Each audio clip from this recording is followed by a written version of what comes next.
Hungry Trilobyte podcast would like to start by acknowledging Soonercon. Set sail once again for the high seas of Oklahoma's longest running pop culture convention.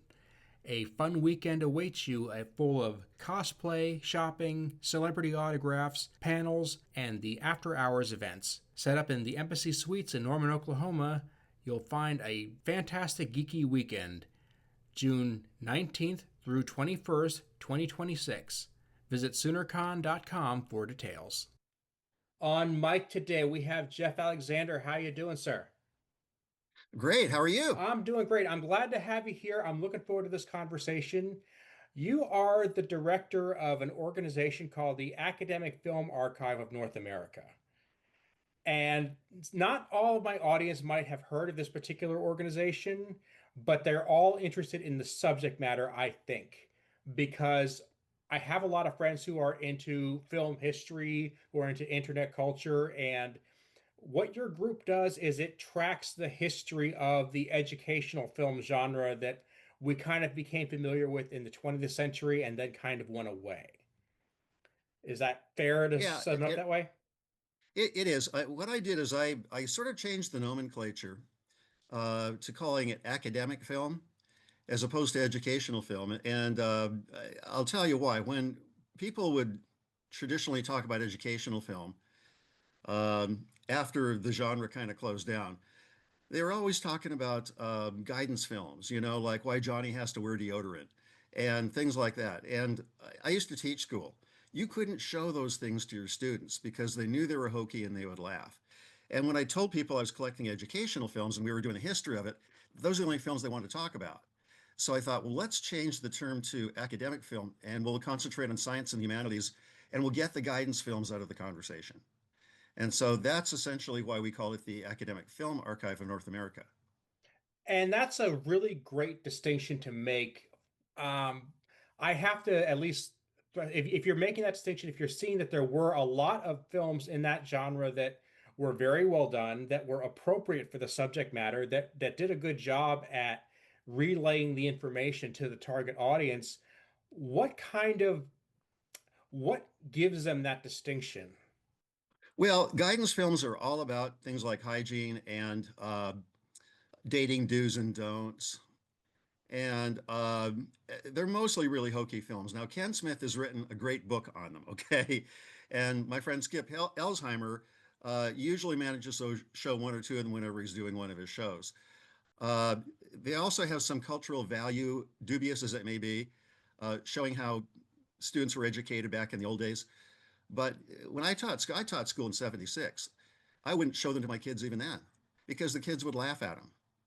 And so now here we are as adults, we're laughing at them because for the most part, the content's laughable.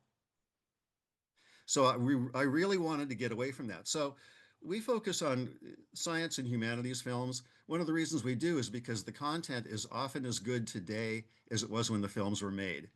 Uh, and they weren't all saved. They weren't all repurposed into DVDs or even VCRs.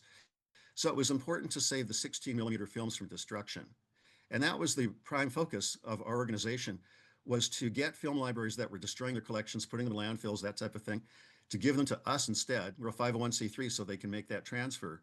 And then what we did is we saved the films. And what makes our archive a little bit unique is we've watched every single one of the 10,000 or so films that have gone into our library. Most archives don't do that. And that's how I was able to compile the history, was by documenting everything we saw.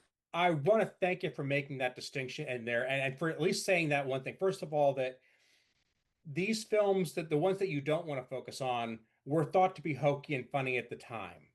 That's something that I don't think necessarily translates into pop culture today, is that there wasn't a time when they weren't seen as being just okay.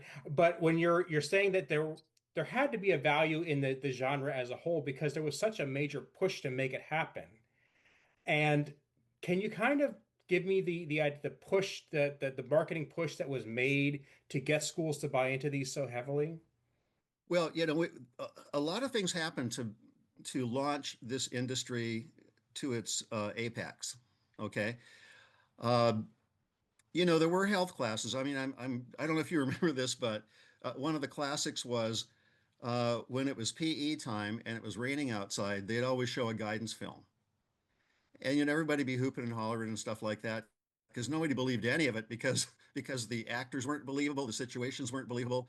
Uh, and so, but these films were sold because school districts wanted to offer something like a health curriculum. And these were the only things available. And these were primarily made by companies like Coronet, who Coronet did not make any great films until the latter part of the Coronet years when other people took over. But they specialized in these films. And so what's really important is that the humanities and science films uh, were made with a high intellectual content in mind. And they were affectively interesting. And they had to be because junior high school and high school students have, not necessarily the level of concentration that most adults have. And also the periods were 45-minute, 50-minute periods. You had to make the point in 20 minutes so you could have a classroom discussion. So many of these science and humanity films were just fabulous because they were basically the short story version of the encyclopedia. That I should mention, I didn't mention earlier that I got to know you through your first book, and you've written several academic films for the classroom, a history, in which you go and you kind of chart how this industry came to be, and you get into the nitty-gritty of exactly which companies did what resources they had to work with, who tried to market to, and Coronet, Centron, Encyclopedia Britannica, they all had their own unique history. And this is really I would say this is kind of the fascinating part of it is that it was sold to the public as being a way to introduce this whole curriculum that maybe a school wouldn't have the resources to show otherwise. Well, this is about creating the moving image and about affective learning. So uh, maybe it's good. Maybe it'd be a good idea to go back into the history of post-Sputnik academic film to explain why some of that occurred. So films that we call educational films have been around since the 1930s. Um, ERPI was one company that made them. They were eventually acquired by Encyclopedia Britannica. But the first educational films were actually made by Thomas Edison. I mean, that's how far this whole thing goes back. And so these films were made throughout the 1950s. But when Sputnik went up in October 1957, it scared the hell out of uh, every politician in the United States. They knew the Soviets were eclipsing us in terms of education. So how are we going to fix that? So in 1958, they created something called the National Defense Education Act, and that contributed $400 million in matching funds to school districts, so they could begin by focusing at the time on science and foreign language. So that was the initial inroads into trying to attack the Soviet situation head on. Several years later, and one of the things that happened with NDEA is textbook publishers were heavily involved with that whole process.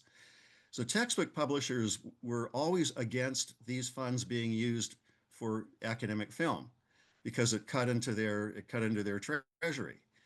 So in 1964, Charles Benton launched something called Project Discovery that involved, oh gosh, 5,000 students, a whole bunch of teachers, 4 cities. He came up with an argument for taking the primacy away from textbook companies in terms of educational funding. And that resulted in the Educational and Secondary the ESEA Act in 1965, which brought millions more into it, but now they could be used for films. So what's important with these two acts together is that you had a whole generation of young filmmakers who weren't Hollywood types. And all of a sudden, these companies could find these young filmmakers who are great filmmakers and pay them a lot less than Hollywood would uh, to make really engaging films on science and the humanities. And so that's what kind of kicked this thing off post Sputnik. So the golden age of academic film, if you want to call it that, occurred between roughly 1960 and 1985, when with the advent of VCR, the genre kind of fell apart. And you'd make the point earlier in the book that it really was the fact that you could put a moving image of a complex, high quality moving image in front of a student for the first time early in the 20th century. And this gave the opportunity for them to learn things that they would have to physically see the item otherwise in order to do that. You had ways of showing medical procedures to medical students and things like that, which before that required having a live event in order to have the prior to this point, and it was thought to be this boon.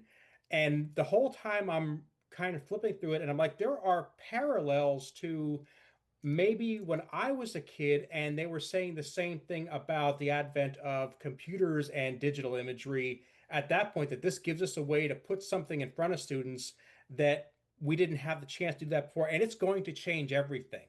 And maybe it did, maybe it didn't.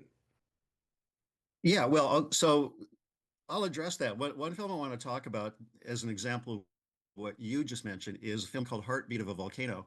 It's made by Bert Van Bork, and he was at Mauna Kea when the whole thing exploded, and he had his cameras there.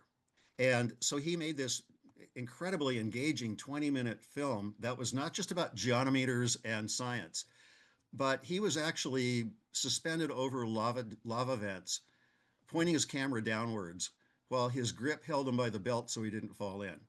So the footage he came back with was incredible. It was great science. And even if you weren't a science kid, if you saw that film, you sure wanted to know about volcanoes. And imagine this is on a big screen as well. So you've got the lights out in the classroom, you've got a big screen, they're watching this monster volcano going off. And so that's how revolutionary this thing was in terms of taking things away from textbooks and putting them into something that students could see. And there is a corollary between what happened with the computer world, and the difference is, of course, that computers are interactive and films aren't. Somebody turns on a projector, the film runs, the film's over, and you talk about it. Uh, the revolution in terms of computer learning is that students can, it's interactive, they can direct their own learning. And so that's a revolution in itself.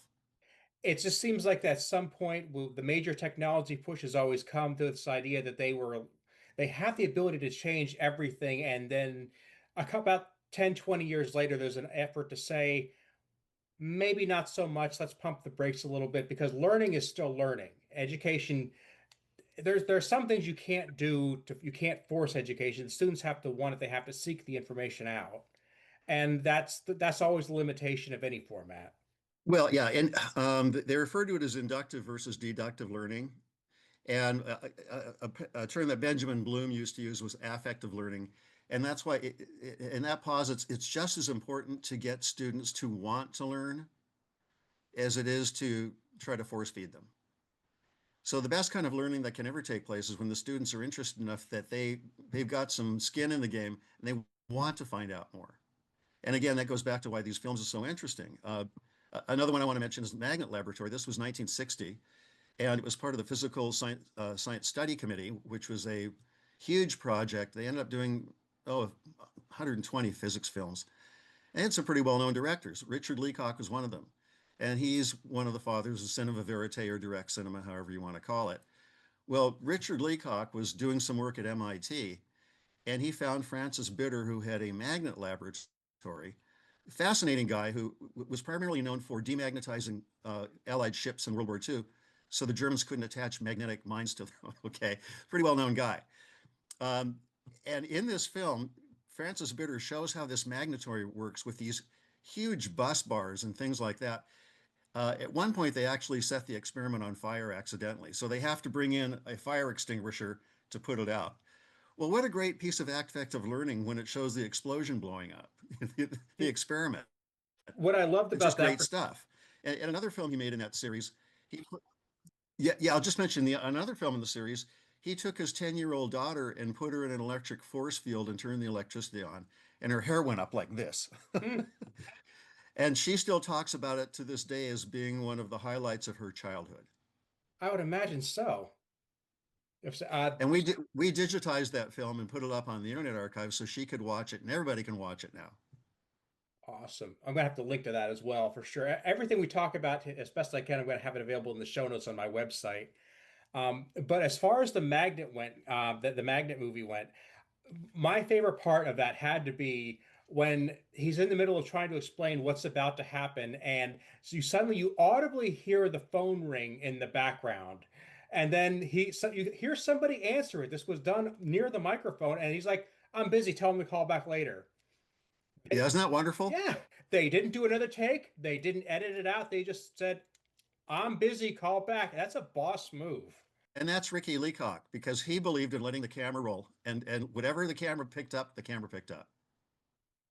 And it gives you the sense of what it's actually like to work in that building. It's not homogenized, it's not glorified or idealized. It is the real idea of what's going on in a science lab at the time. And I want to tell you, the PSSC films are remarkable in the sense that they were made in 1960. We probably get more feedback on the PSSC films that we've digitized and uploaded to Internet Archive than any of the other films we've done. They're being used in classrooms, not only secondary classrooms, but in college classrooms all over the world right now because the science hasn't changed that much. Physics is physics. And so people, instructors all over the world are grateful we put these things up because they remember seeing them in college. They remember how good they were.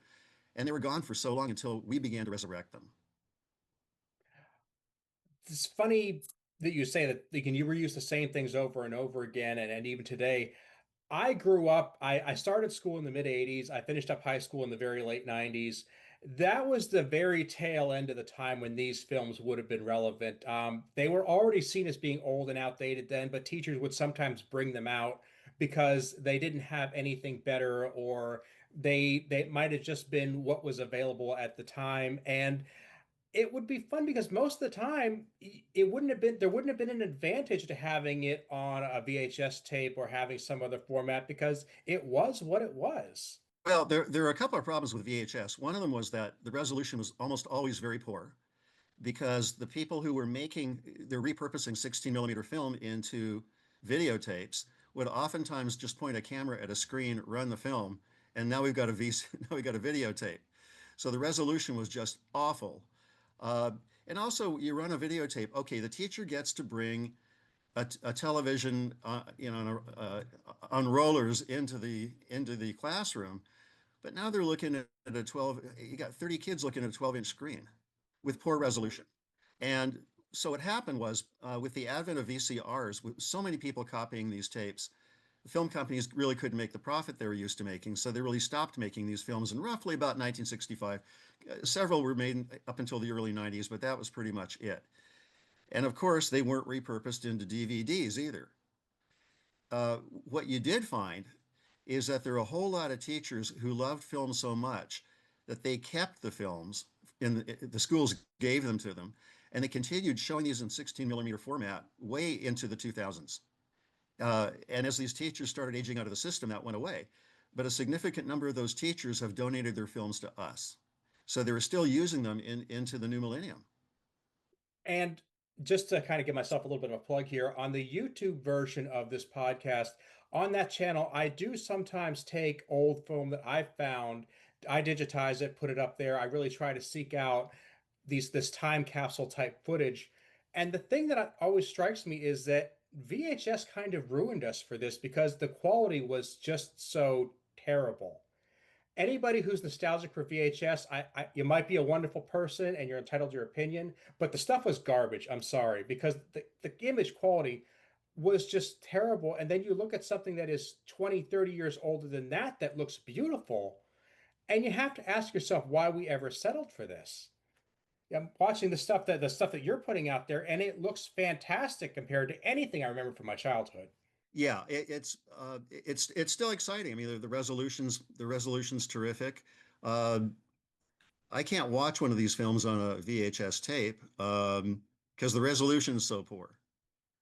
And what happened back in the day was school districts all over the United States were taking 16 millimeter films they had and they were making tapes out of them. And then the companies had to look at this and say, hey, we're going to have to sue our best customers. And so the whole thing went to hell in a handbasket really fast.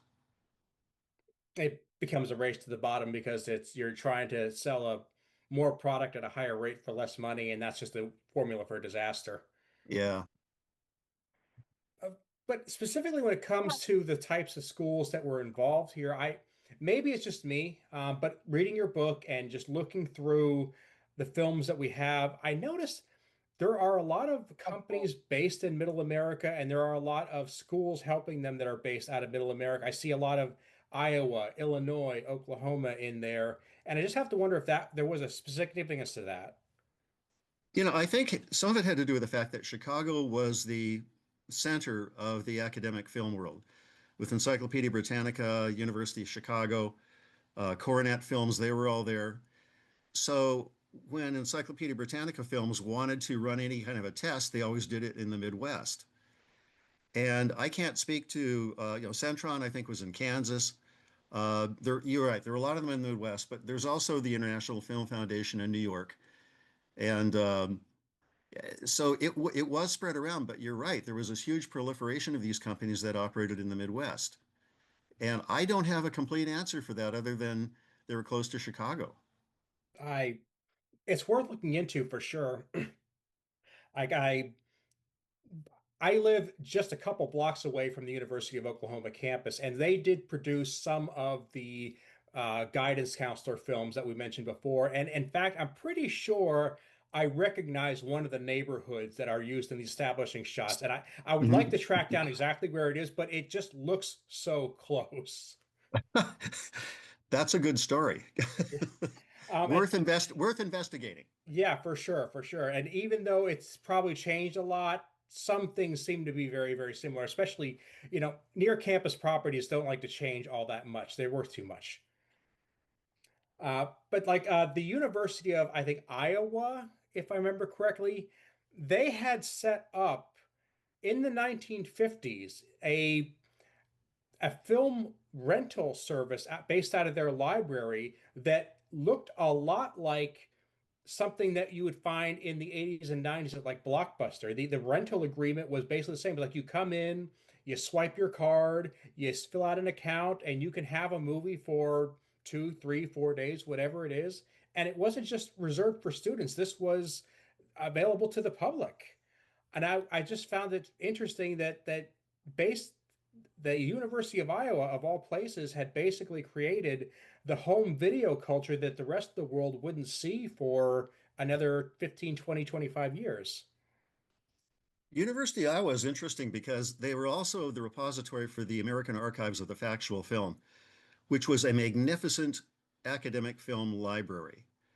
And unfortunately, they lost their funding in the late 1990s and they shut the whole thing down. But it was a go-to library for many people. So University of Iowa really had some juice. It did, and it shows how a lot of cultures, a lot of schools really did get on board with this. They did more than just buy them and tell the teachers to use them. They embraced it as a new paradigm. I hate to use that word, but that's really what it was. It was a cultural shift that they got ahead of. The National Film Board of Canada was doing that too in Canada, where Oh, they had facilities in all the major Canadian cities, and people could come in and rent 60 millimeter films. One of the reasons that whole thing largely went away is because of the damage that was being done to films when people took them home and didn't run them on the right projector or did something, and all of a sudden we've got to buy replacement footage. And so these companies all sold replacement footage. So that was one of the issues with lending them out to the public that you didn't get in the Blockbuster days. Is it's pretty hard to destroy a DVD. mhm. Oh, you can dance on it, but it's so easy to replace a DVD. But with film, you had all these components that you just never replace. So that's why the whole rental thing never took off in a lot of cities. Yeah. And people are thinking, well, you can scratch a DVD, and I did it all the time. Yeah, I hear you. But when it comes to actually running film through a projector, it's a whole different animal. I have to explain to the people that have never done this. It is basically like threading a sewing machine. You have to run it through in a very specific way. You have to load the part, and you're touching the film itself the whole time you're doing it. There's no avoiding getting your hands on it. So even that does damage to a degree. And if you happen to have it snag on there, the film itself gets cut. Replacing it involves cutting it and taping it back together, which it will never be perfect. It's a case of where every single use introduces the potential for not just a little mistake, but downright tragedy. Yeah, and what's interesting about projectors is I show films occasionally to people who are a lot younger than me. They've never seen a film. They've never seen a projector. And they're absolutely fascinated by the sprocket noise when the film is being run. I have to show them the optical soundtrack, the little squiggly lines on the side, I have to show them what a sprocket is. And they're completely fascinated by the retro technology. So, and we're seeing kind of a revival in the interest in 16 millimeter film right now. And a lot of it's being uh, geared by these new generations of people who have never seen projectors before, but think it's an awful lot of fun. It is fun, and it's got a look and feel that you'll never replicate. And I'm a huge advocate of digital technology. I really think it should be embraced for all it's worth, but I hate to lose what we already have. I hate to get rid of something that has its own place in the artistic world. And this is just another example of the fact that these films, like you've documented in your book, they had artistic merit too. There were some that were made by legitimate filmmakers who were either just getting started out or found a way to make some extra money or just thought it was an interesting project. Yeah, I have this theory, and when we started collecting these films, almost nobody else was doing it. It was really important to get a hold of them before they got thrown into dumpsters, because that's what was happening.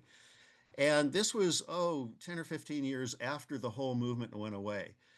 And they weren't old enough to be retro yet. They were just old enough to be considered to be junk.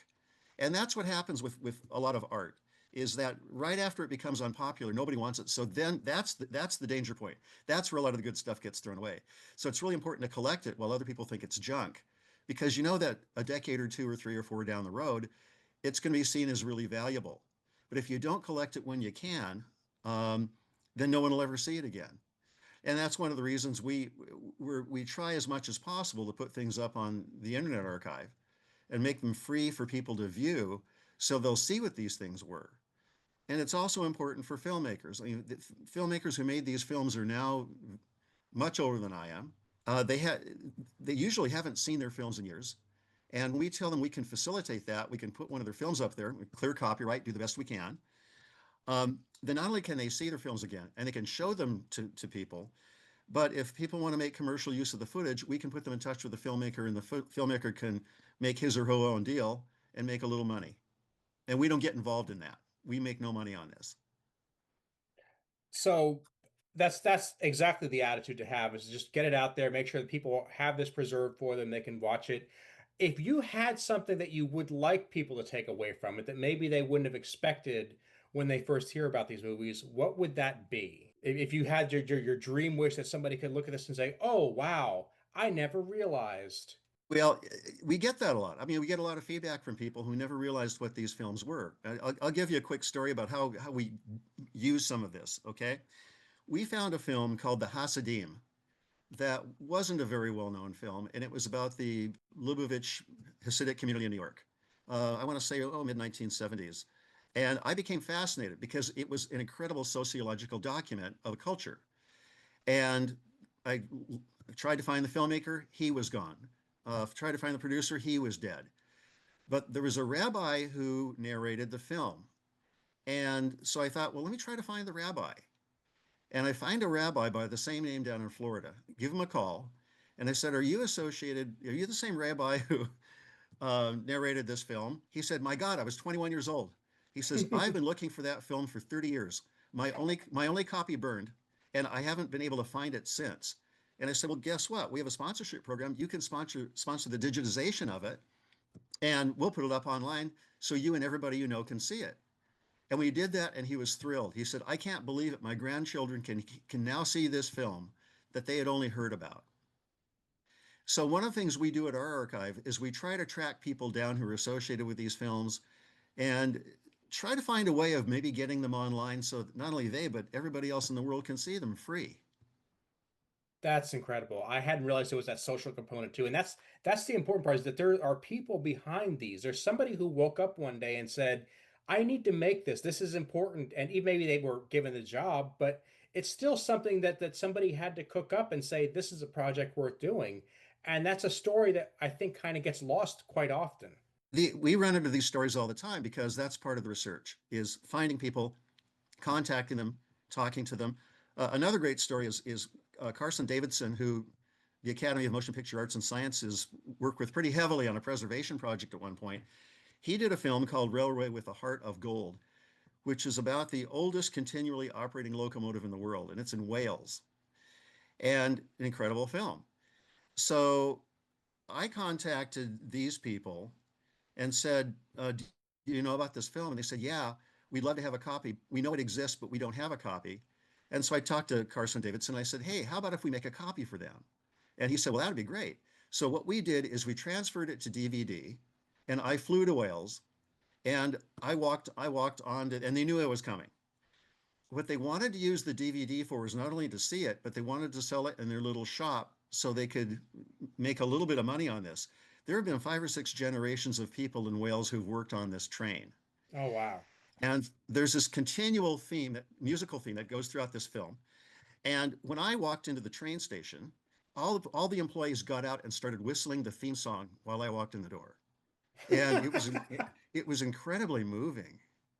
And yeah, so I chose to bring this DVD to them directly to make sure everything was going to work out, and make that link, which I think is really important. If you're film archiving is more than working in a mausoleum. It's important to be active and actively engaged with these people while they still have a history to tell. And I'm a huge fan of archiving, but I think the word archive gets a bit of a negative connotation because people picture, like you said, the word mausoleum is great. It's a place of seclusion, it's a place of protection, but it's not a place that you go voluntarily. And that's not really the attitude to have. Like this should be a place, some place that draws people in, that whets their curiosity, makes them want to find how much is there, and wants to look for more information on these amazing projects that are out there. And it's fascinating how much you can find out with just a little bit of research. Just nobody's bothered to do the research before.